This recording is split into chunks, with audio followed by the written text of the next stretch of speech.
Ever wondered what started the witch craze in Britain?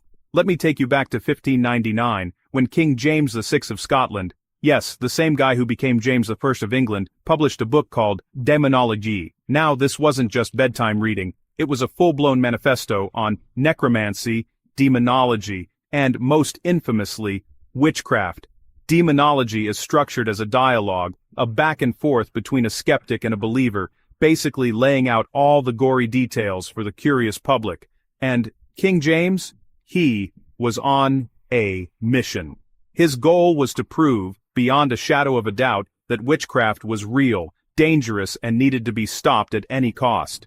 The book dives into three main areas: magic and necromancy, the ins and outs of witchcraft, and a wild catalog of spirits and specters. Epistemon, the expert character, argues that witches and demons are as real as the nose on your face, citing the Bible, daily confessions, even supposed eyewitness accounts. According to the king, witches weren't just dabbling for fun, they were making literal pacts with the devil, and in return, they got powers to cause storms, spread illness, stir up love or hate, and even haunt your house with spirits. Yikes.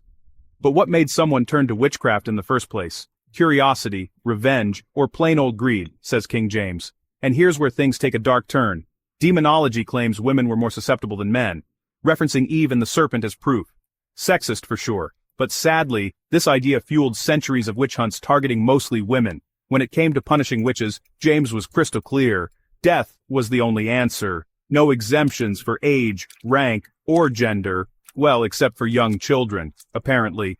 Trials involved some bizarre methods like searching for the devil's mark, a numb spot on the body, or the infamous water test, where floating meant guilt.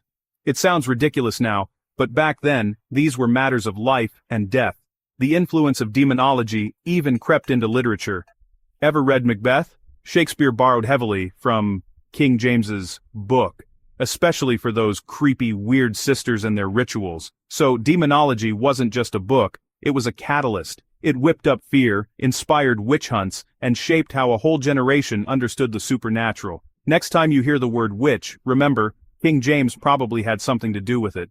Thanks for joining me on this deep dive into one of history's most infamous books. If you enjoyed this, don't forget to like and subscribe for more strange stories from the past.